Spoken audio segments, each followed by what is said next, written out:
group of waterbuck antelope. So waterbuck can be recognized by the rough coat, long shaggy hair, and their white colors on their throat. Male have horns with females do not.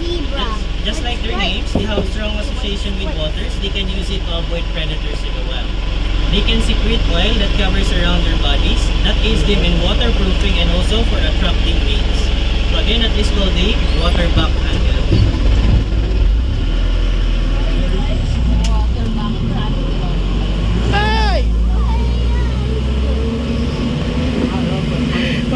Shoutout lang muna sa lahat. Hindi ko maisa-isa kaya nakapit-kapitan ako sa baka maano ako. Ayan ang zebra. And for this one, the one with the twisted long horns, it is called the greater kudu. So greater kudu can be identified by their white lateral and vertical lines on their bodies. Their horns will twist naturally every 2 years once they get older. They are known for becoming motionless when they sense danger or threats in the environment. And in the middle, the one with the straight horn is called the eland. So eland is one of the largest in terms of their size and weight. Their size can reach up to 5 feet tall and can weigh about 400 to 1,000 kilograms. Both male and female have horns. Their horns can grow up to 1 meter or 3.3 feet. And it is called the eland and the greater kudu. Hi, nandun yun ipinakita ko.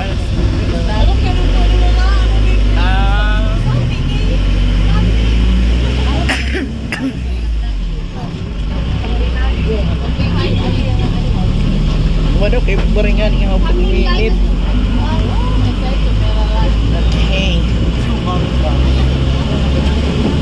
Welcome back. Keep safe, everyone.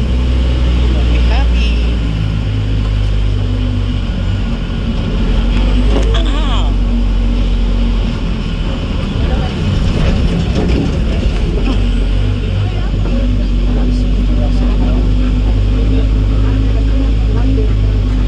Nakapagkapitanan guys, kayo hotdog ako.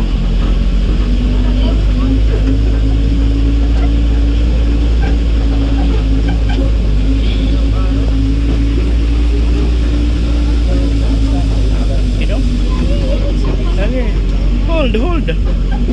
Hold Nirvana Savannah. Ato na. Zebra. Wow. See? Baby. Oh, it's baby. Okay, so we have here the highlight animal of this savanna. It is called the zebras. Zebras are known to be herbivore or they love to eat plants. They spend majority of their day eating plants, leaves, and stems. Fun facts about zebras, they have a unique like fingerprint with no two animals having the same pattern. They are born with black skin with white stripes. Just by locking up their joints on their knees, just like horses. Nirvana. So again, we have here the zebras. Iba-iba yung pattern. Hi. Zebra. Mama and dad.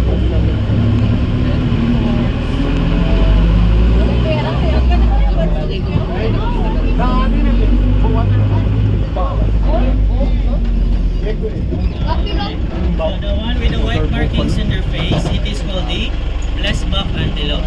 So blesbok came from the Dutch term called bles, referring to their white forehead and their white markings on their faces.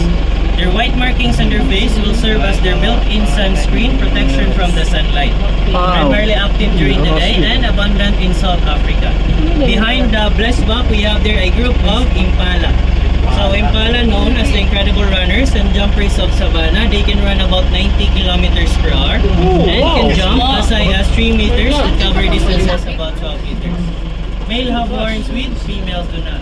And this one, we have here the wildebeest. If you're familiar with the Lion King movie, when Mufasa fell into the mountains, they're the ones who accidentally killed King Mufasa by a stampede. So they communicate through sight, smell, and vocalization. We also have here the male and the female Thompson's gazelle. They're the smallest type of antelope in the savanna. Even though they're very small in size, they can also run about 80 kilometers per hour. Wow. That's not a baby size anymore. That's already an adult size or mature size with Thompson's gazelle. So they're very small or cute in size.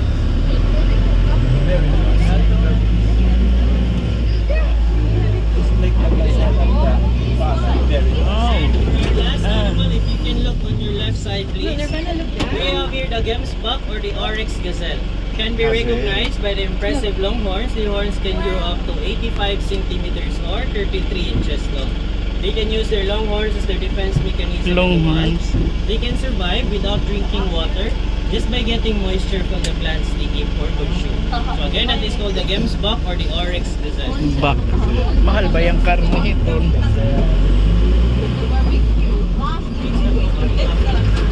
Yun lang.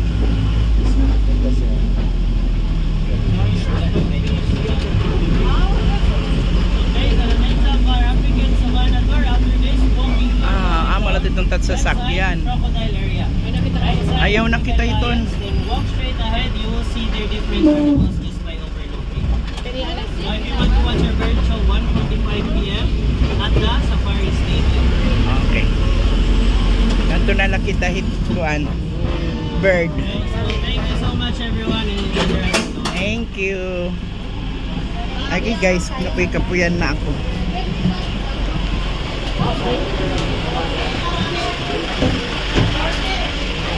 Sakay na kita, be.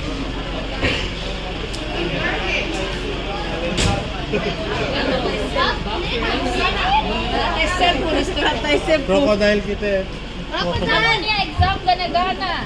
Backbone, antelope, breastback, antelope, backwing, antelope. Balik na kami guys, sakay na. Mabaktos na lot kita.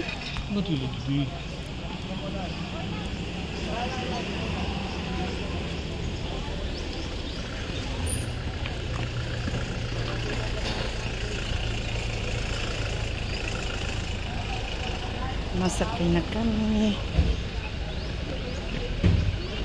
Magbalik na kami kay magwa-watch lot kami hit and bird show.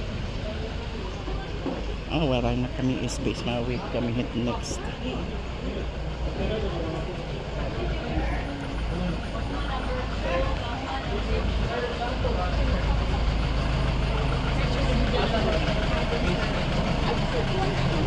It starts at 1:45, that's almost 2 o'clock. Ano po no? Base camp na. Ah. Hindi pa ngayon base kami. Yun, base camp. Oh, hindi rin pa kita Asa? Sige na. Ngayon kita. Ay, mabalik na. The thing is, then you have to ride going back to base camp. It takes a while to travel.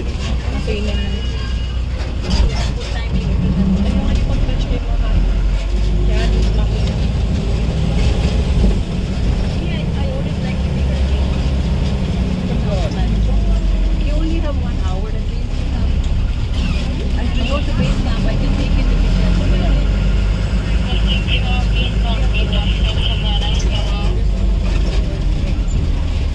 outpost is better.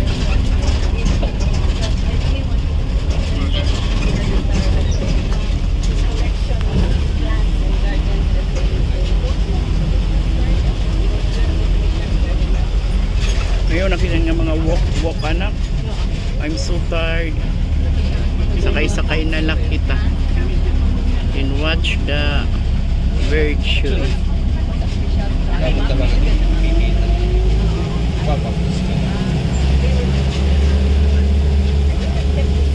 Mo pa yun iwaray ba? Tangan lagasid. Baga sakto lang ang mga edad. Follow. Kay mga kapuyon. Ha? Ang tuman ang giraffe. Puro tagumit. Giraffe. Bye. Sip. Ang tuman ba yung giraffe? Here's a restaurant outpost. There's a like a bridge on the way to Forest Walk. Restaurant outpost, mauna dia. Kanya, Michelle's Garden was that name. Pakiana daw, Bi. Hindi ka pupunta sa start. I will go to Michelle's Garden. Base camp lagi ko kontor sir kaya rutaan ni sir base camp to layon. Asan, unsay na sa base camp, sir? Restaurant kaya po. Sige, dito na lang. Kaya restaurant. Unsa, doon na siya sa bird show? Napa dito ang mga kanalan sa Michelle's Garden. Sa base camp, pwede ra magsakay pa dong bird show. Sige. Puro mula ka, wala may pa doon sa Michelle's Garden. Ah. Pili mi pwede ihatod mo. Ang ruta ni ma'am, base camp to layon naging ruta ni ma'am, dili ka patakag gaya kontra. This is where the swans are. Ay, nakakram na ilang gaya na ubos. And then there's a forest walk inside the forest. Sulit. Kaya naman ko, wala ko na ruta, namo ko yung ruta ko ah.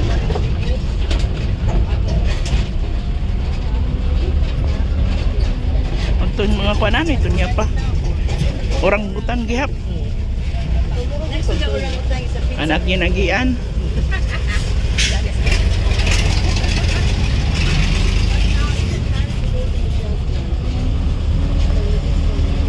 Oh, there's a chance to go. That's what I'm taking you now. Hindi siya na talaga ulit. Kanina.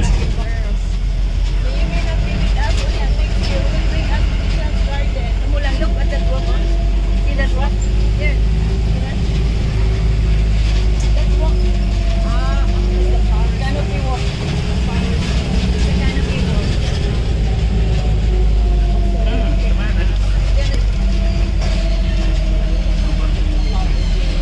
Mga bird. Ganda mo mga bird. The canopy walk is here. It smells island. Balik na kami. Muna ini. Sakto. Oo. Pwede ka pwede yung restaurant. Hindi rin talaga starting point. Kaya kinihiya ako, base ka. Hindi na talaga na-start. Bak nakamaw na ni bootcamp dili entrance. Base camp. Mako. Na the base camp. Okay. Thank you. Ay, thank you so much. We're back.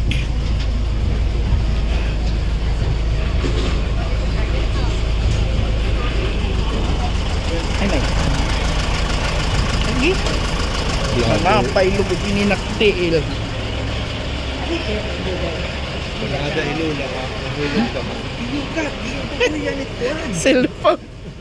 Pagtutugturong ko ito. Ay, makain muna kami guys. For watching. Ayan ang family papa. Si Jim, si Malian at si Nirvana. Thank you. Bye for now.